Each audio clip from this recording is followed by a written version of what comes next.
Hello everyone, welcome to our channel. आज के इस वीडियो में हम पढ़ेंगे हमारा टॉपिक रिलीजन यानी कि धर्म। धर्म क्या होता है, इसकी विशेषताएं, धर्म के प्रकार और धर्म की उत्पत्ति के सिद्धांत, इन सभी के बारे में हम आज डिटेल में समझेंगे। तो सबसे पहले देखते हैं धर्म की परिभाषाएं और इसका अर्थ। तो नॉर्मली अगर हम धर्म की बात करते हैं तो धर्म का अर्थ लोग जनरली यही लगाते हैं, जो हिंदू मुस्लिम धर्म होते हैं, सिख ईसाई, ये सारे कुछ धर्मों से लगाया जाता है। जो धर्म सामाजिक तौर पर विद्यमान है, या कह सकते हो कि जिनके आधार पर जो डिवाइडेड रेखाएं बना दी गई हैं समाज में कि तुम इस धर्म के हो, तुम इस धर्म के हो। लेकिन यहाँ पर जब हम टॉपिक पढ़ रहे हैं धर्म, तो हम उसका समाजशास्त्रीय अर्थ देखने की कोशिश करेंगे कि समाजशास्त्रीय दृष्टिकोण से धर्म का क्या मतलब है। तो अगर हम देखें तो धर्म का अर्थ होता है, ध्र धातु से बना है धर्म। तो धर्म का मतलब होता है धारण करना, मीन्स कि कुछ ड्यूटीज हैं, कुछ कर्तव्य हैं जिनको कि हम धारण करते हैं। धारण करते मतलब उनको पूरा करते हैं। तो धर्म का मतलब हुआ एक तरीके से कि हम अपनी ड्यूटीज़ को, हम अपने कर्तव्यों को ठीक तरीके से उनका निर्वहन करें, उनको पूरा करें, ये चीज़ हुई। तो यहाँ पे वो धर्म का मतलब कोई जो विभाजक धर्म है उनसे नहीं है। तो प्रमुख समाजशास्त्रियों ने इसको अलग अलग तरीके से परिभाषित किया है। तो कुछ ने इसको अलौकिक रूप में परिभाषित किया है और कुछ ने इसको सामाजिक दृष्टिकोण से परिभाषित किया है। तो जैसे आपके टायलर हैं, तो टायलर ने बताया है कि धर्म अलौकिक शक्तियों में विश्वास है। अब इन्होंने धर्म का मतलब बता दिया, जो धर्म की मैं बात कर रही हूँ, हिंदू मुस्लिम इस तरीके के धर्म। तो इनमें क्या होता है कि हम मान लेते हैं कि एक कोई अलौकिक शक्ति है। अलौकिक मतलब जो इस लोक में नहीं है। तो वो शक्ति यानी ईश्वर या देवी देवता या किसी भी रूप में, तो हम ये मान लेते हैं कि एक कोई अलौकिक शक्ति है जो कि समस्त संसार को चला रही है, समस्त क्रियाओं को नियंत्रित करती है, समस्त क्रियाओं का निर्धारक होती है, और उसमें हमारा भरोसा होता है, उसमें हम बिलीव करते हैं। तो धर्म अलौकिक शक्तियों में विश्वास है। किसने कहा? टायलर ने कहा। फिर उसके बाद आते हैं फ्रेजर। फ्रेजर की बुक का नाम था द गोल्डन बो। इसके अलावा ये इनकी काफ़ी फेमस पुस्तक है द गोल्डन बो। तो इसमें इन्होंने कहा कि धर्म से मैं मनुष्य से श्रेष्ठ उन शक्तियों की आराधना समझता हूँ जिनके बारे में ये माना जाता है कि वे प्रकृति और मानव जीवन को मार्ग दिखाती हैं। अब इन्होंने भी बात की है अलौकिक शक्तियों की, साथ में इन्होंने उसका सामाजिक पक्ष भी थोड़ा सा रखा है कि एक ऐसी श्रेष्ठ शक्तियाँ जो कि मनुष्य से श्रेष्ठ हैं। ठीक है, एक तो मनुष्य की पावर होती है ह्यूमन पावर, कि वो अभी देखो जैसे ह्यूमन पावर है, वैज्ञानिक आविष्कार मनुष्य ने बहुत सारे कर लिए हैं, वो चांद तक पहुंच गया है। लेकिन फिर भी ऐसी बहुत सारी शक्तियां हैं, ऐसे बहुत सारे अज्ञात रहस्य हैं जो कि ना तो मनुष्य सुलझा पाया है और ना ही कभी उनको सुलझा पाएगा। तो ऐसी शक्तियाँ या उन शक्तियों की पूजा की जाती है। पूजा तभी की जाती है किसी व्यक्ति के सामने हमारी जो श्रद्धा है, जो आराधना है, जो पूजा है, वो चीज़ तभी होती है जब हम उसके लिए रिस्पेक्ट महसूस करें, जब हमको लगता है कि सामने वाले में या तो हमसे ज़्यादा पावर है या फिर हमसे ज़्यादा नॉलेज है। जैसे टीचर की जो रिस्पेक्ट होती है तो वो किस बेसिस पे होती है? उसकी नॉलेज के बेसिस पे, प्लस वो जिस तरीके से आपसे कम्युनिकेट करता है, जिस तरीके से आपकी प्रॉब्लम्स को सॉल्व करने की कोशिश करता है, आपको एक नया रास्ता दिखाने की कोशिश करता है। तो इन सभी की वजह से हम उसकी रिस्पेक्ट करते हैं, उसका सम्मान करते हैं। तो सेम चीज़ होती है धर्म के संबंध में कि धर्म में भी मनुष्य कुछ श्रेष्ठ शक्तियाँ होती हैं जो कि मनुष्य से श्रेष्ठ होती हैं, जिनकी आराधना करता है। तो उन शक्तियों की हम आराधना करते हैं जिनको कि मानते हैं वो हमसे श्रेष्ठ हैं। तो उनके बारे में मान्यता होती है कि वो प्रकृति और मानव जीवन को एक नया मार्ग दिखाती हैं। जब भी हमें किसी भी प्रॉब्लम में हम होते हैं तो अक्सर हम ईश्वर को याद करते हैं। क्यों? क्योंकि हमें कोई रास्ता नज़र नहीं आता है, और जब हम ईश्वर को याद करते हैं सच्ची श्रद्धा से, तो वो आप कह लो चाहे तो अलौकिक कोई शक्ति होती है, या फिर आप कह लो कि आपके अंदर का ही एक कोई चीज़ होती है जो कि आपको गाइड करती है। तो इन्होंने ये चीज़ मानी है द गोल्डन बो पुस्तक में फ्रेजर ने। उसके बाद दुर्खीम है, तो दुर्खीम ने माना है कि धर्म पवित्र वस्तुओं से संबंधित विश्वास आचरणों की एक व्यवस्था है जो कि विश्वास करने वाले को नैतिकता के सूत्र में बांधती है। अब इन्होंने ज़्यादातर चीज़ों को मोरालिटी के बेस पे बताया है, नैतिकता के आधार पे बताया है कि व्यक्ति के अंदर नैतिक आचरण आ जाए। धर्म ऐसा विश्वास है कि व्यक्ति नैतिकता के मार्ग पर चलने के लिए बाध्य हो जाता है। तो एक तरीके से इन्होंने धर्म की जो नियंत्रणकारी भूमिका है वो चीज़ बताने की कोशिश करी है दुर्खीम ने, कि कुछ पवित्र वस्तुएं होती हैं, वस्तुएं या फिर कह लो कि विश्वास या धारणाएं जो कि हमारे मन में बने होते हैं और ये पूरी एक व्यवस्था बन जाती है। और फिर जो भी व्यक्ति इन चीज़ों में विश्वास कर रहा होता है वो अपने आप से ही, क्योंकि उसके अंदर इतना ज़्यादा भरोसा आ जाता है कि हाँ हमें ईश्वर देख रहा है, तो इसलिए वो नैतिकतापूर्ण आचरण करने लगता है। दूसरी चीज़ इन्होंने बताई है कि धर्म भयावह स्थिति के लिए एक भावनात्मक अभिव्यक्ति है। देखो बहुत बार ऐसा होता है कि बहुत ही डिफ़िकल्ट सिचुएशन हमारे सामने आ जाती है, बहुत ही ज़्यादा डिफ़िकल्ट सिचुएशन। अब वहाँ पे हमें समझ नहीं आता कि हमें करना क्या चाहिए। तो उस टाइम पे जो एक होता है कि रिलीजन, तो रिलीजन के बेसिस पे हमें एक बहुत बड़ा इमोशनल सहारा मिलता है। तो भावनात्मक अभिव्यक्ति हमें करने को मिलती है कि कोई नहीं है तो हमारा ईश्वर हमारे साथ में। ये चीज़ हम लोग अक्सर बोलते हैं कि अगर कोई नहीं है तो भी क्या करना, हमारा ईश्वर हमारे साथ में है। तो ये जो भावनात्मक अभिव्यक्ति है ये कितनी भी डिफ़िकल्ट सिचुएशन होती हैं व्यक्ति को हारने नहीं देता है, उसको हमेशा मोटिवेशन मिलती रहती है। तो धर्म भयावह स्थिति के लिए एक भावनात्मक अभिव्यक्ति का काम करता है। किसने बताया है? दुर्खीम ने। फिर उसके बाद कार्ल मार्क्स आते हैं। कार्ल मार्क्स के अनुसार धर्म एक भ्रामक सूर्य है। अब इन्होंने ये चीज़ क्यों कही, थोड़ा सा इसको समझिए। क्यों कहा इन्होंने कि धर्म एक भ्रामक सूर्य है? तो देखो इन्होंने सारी चीज़ें संघर्ष के माध्यम से बताने की कोशिश करी है। तो जो मार्क्स थे इन्होंने कहा कि जो धर्म है, धर्म के आधार पर ही पूंजीपति लोग श्रमिकों को झूठी चेतना देते हैं। श्रमिकों को बोला जाता है कि तुम जिस स्थिति में हो ईश्वर ने तुम्हें इसी स्थिति में रहने के लिए बनाया है, या फिर तुम्हारी किस्मत, तुम्हारे कर्म इसके लिए जिम्मेदार हैं। तुम अपनी स्थिति में परिवर्तन नहीं कर सकते क्योंकि ईश्वर ऐसा चाहता है।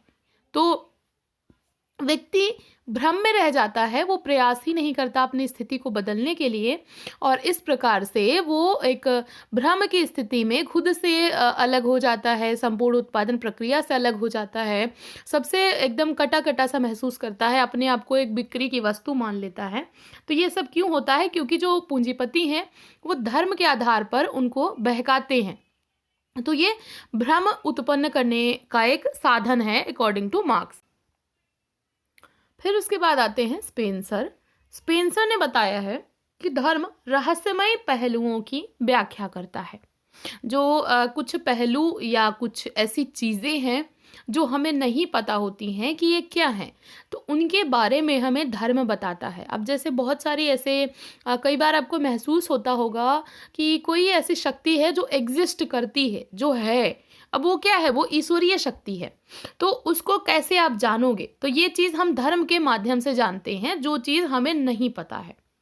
स्वामी विवेकानंद के अगर शब्दों में हम देखें तो स्वामी विवेकानंद ने कहा है कि धर्म केवल सुनने अथवा मान लेने की चीज़ नहीं है, बल्कि जब समस्त मन प्राण विश्वास एक हो जाएं तब हम उसको धर्म कहेंगे। इन्होंने बहुत ही ब्रॉड डेफिनेशन दे दी कि ऐसा नहीं है कि हमें किसी ने बता दिया कि ऐसा होता है, ये चीज़ इस तरीके से थी तो हमने सुन लिया और फिर उसके बाद हमने मान लिया।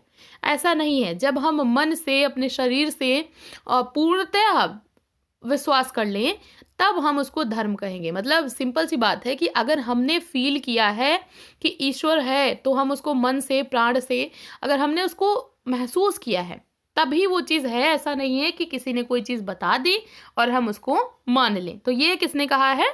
स्वामी विवेकानंद ने। हॉबल के अनुसार, हॉबल ने बताया है कि धर्म अलौकिक शक्ति में विश्वास है जिसमें आत्मावाद और मानववाद दोनों सम्मिलित है। देखो टायलर और हॉबल दोनों की परिभाषाएं बहुत मिलती जुलती हैं।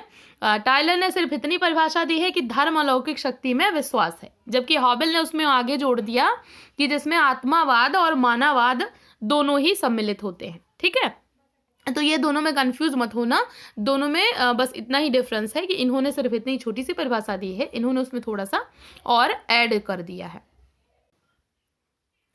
फिर आते हैं आपके जॉनसन।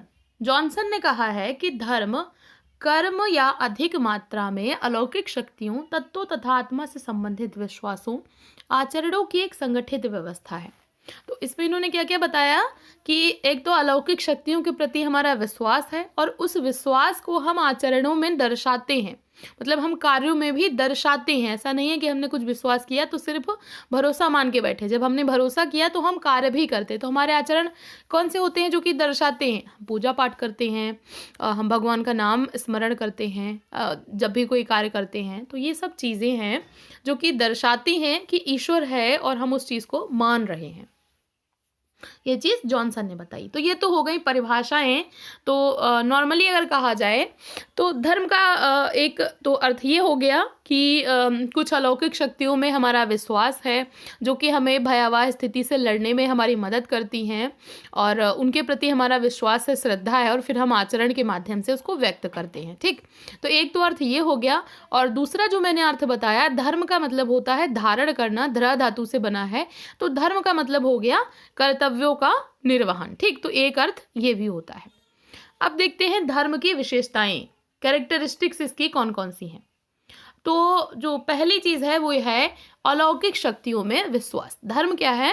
अलौकिक शक्तियों में विश्वास है। कुछ ऐसी शक्तियां होती हैं जिनको हम मानते हैं कि वो हैं और उनमें हम भरोसा करते हैं। फिर जो धर्म है इसकी अभिव्यक्ति धार्मिक क्रियाओं के माध्यम से होती है। अलग अलग धर्म के लोग अलग अलग तरीके से धार्मिक क्रियाएं करते हैं। जैसे हिंदू धर्म में पूजा पाठ, उपासना, प्रार्थना पे बल दिया जाता है, तो मुस्लिम धर्म में नमाज अदा करने पे, हज करना, जक़ात देना, ये सारी चीज़ों पे। तो वैसे ही सिख लोगों का अपना उपासना करने का, पूजा करने का एक अलग तरीका है, ईसाई लोगों का अपना एक अलग तरीका है। तो सभी लोग एक ही ईश्वर की उपासना करते हैं, लेकिन सब अलग अलग तरीके से करते हैं। तो धार्मिक क्रियाओं के माध्यम से ये हमारे विश्वास जो हैं, पहले तो हमने विश्वास किया अलौकिक शक्ति में, और फिर धार्मिक क्रियाओं के माध्यम से हम उनको अभिव्यक्त करते हैं। उसके बाद पवित्रता की धारणा होती है। हम जिन भी चीज़ों को धर्म से जोड़ते हैं हम उनको बहुत ज़्यादा पवित्र मानते हैं। जैसे देखा होगा कि जो धार्मिक ग्रंथ होते हैं उनको हम बहुत ज़्यादा पवित्र मानते हैं। अब जैसे गीता है, गीता को बहुत पवित्र माना जाता है कि उसकी कसम तक खिलाई जाती है। ठीक है, तो बहुत ही ज़्यादा पवित्रता की धारणा उससे जुड़ी होती है। और भी जितनी भी वस्तुएं होती हैं तो उनको हम मानते हैं कि ये बहुत ही पवित्र हैं, तो उनकी हम बहुत ज़्यादा रिस्पेक्ट करते हैं, उनकी उपासना करते हैं, पूजा करते हैं। तो पवित्रता की धारणा इससे जुड़ी रहती है। फिर भावनात्मक और मानसिक पक्ष हमारा जुड़ा होता है धर्म से। हम जब परेशान होते हैं तो इमोशनली हम अटैच्ड फील करते हैं और हमें एक भावनात्मक सपोर्ट वहाँ से मिलता है। और जो हमारा मानसिक जो बोलते हैं ना कि हमारा मन जुड़ा हुआ है, तो हमारे मानसिक विश्वास, हमारा जो भावनात्मक जो सपोर्ट है वो सब हमें धर्म से प्राप्त होता है। फिर पांचवी विशेषता है प्रार्थना, पूजा और उपासना। मतलब कि प्रत्येक धर्म में अलग अलग तरीके से होता है, लेकिन होता सभी में है कि वो लोग अपने ईश्वर की, जिसको भी वो लोग मानते हैं, उसकी पूजा करते हैं, उसकी उपासना करते हैं, प्रार्थना करते हैं कि जो ईश्वर है वो उन पर कृपा बनाए रखे और जो भी पाप हो रहे हैं उनको क्षमा करें। तो ये चीज़ें सभी में होती हैं। एक प्रमुख विशेषता है जो कि धर्म की है कि तर्क का अभाव होता है धर्म में, तार्किकता नहीं होती है। जहाँ पे भी विश्वास की बात आती है वहाँ पर आप उसको तर्क के माध्यम से साबित नहीं कर सकते। जैसे कि कोई भी चीज़ है, सपोज कि मैं ईश्वर में विश्वास करती हूँ, तो वो चीज़ मैं खुद को तो समझा सकती हूँ, लेकिन आपको मैं तर्क देके उस चीज़ का नहीं समझा सकती। तो तर्क का अभाव होता है। जितने भी, चाहे कोई धर्म ग्रंथों की कथाएं हों या फिर कोई भी धारणा हो, कोई भी मान्यता हो, उसमें तर्क नहीं होता, तो तर्क का अभाव होता है। और जो सबसे इम्पोर्टेंट है वो ये है कि सामाजिक नियंत्रण का साधन होता है धर्म। धर्म के माध्यम से समाज में नियंत्रण बना रहता है, लोगों के अंदर एक डर बना रहता है कि कोई अलौकिक शक्ति उनको देख रही है, यदि वो बुरे आचरण करेंगे तो उनको फल मिलेगा उसका और बहुत ही बुरा फल मिलेगा। तो जो एक पुनर्जन्म की और जो कर्म के सिद्धांत की जो धारणा है, ये सब इससे जुड़ी रहती है और फिर जो मनुष्य है, वो सही आचरण करने की दिशा में बढ़ता है। तो नैतिकता आती है उसके अंदर और वो सामाजिक नियंत्रण को मानता है। तो ये है प्रमुख विशेषताएँ और परिभाषाएँ। अगला जब हम लेक्चर पढ़ेंगे तो उसमें हम जानेंगे धर्म के कुछ प्रमुख प्रकार और उसके बाद धर्म की उत्पत्ति के सिद्धांत। कौन कौन से उत्पत्ति के सिद्धांत हैं, धर्म की उत्पत्ति कैसे हुई, इन सब के बारे में हम डिटेल में जानेंगे। तो अभी के लिए आप ये सब नोट कर लीजिए, अच्छे से डिफ्रेंशिएट करके नोट करते चलिए, क्योंकि जो पीजीटी का एग्ज़ाम है इसमें परिभाषाएं बहुत सारी हो जाती हैं, याद करना थोड़ा सा मुश्किल हो जाता है। तो इसको आप ट्रिक के माध्यम से, जैसे मैंने बताया है, ऐसे याद करिए और बाकी सब इजीली हो जाएगा। बिल्कुल भी परेशान होने की ज़रूरत नहीं है। अगर आप डेली जो मैंने बताया है टाइम टेबल के हिसाब से आप डेली पढ़ रहे हैं तो बिल्कुल आपका श्योरिटी के साथ में हो जाएगा। एंड मैंने ये चीज़ ऑब्ज़र्व करी है, नोटिस करी है कि काफ़ी सारे बच्चों का बहुत ही अच्छा परफॉर्मेंस जा रहा है। अगर वो लोग अपना एग्ज़ाम तक ऐसे ही कंटिन्यू रखेंगे तो मुझे पूरा भरोसा है कि उनका चयन होगा, श्योर ही होगा। तो आप में से बहुत सारे लोगों का इसमें से चयन होगा और मुझे ये बिल्कुल पूरा भरोसा है। तो ये जो कंटिन्यूटी है इसको बना करके रखना है till the examination and till the final selection. तो आई होप आपको ये सारी चीज़ें अच्छे से समझ में आई होंगी। अच्छे से ऐसे ही पढ़ते रहिए, अपने गोल की तरफ आगे बढ़ते रहिए। वीडियो देखने के लिए thank you so much and आप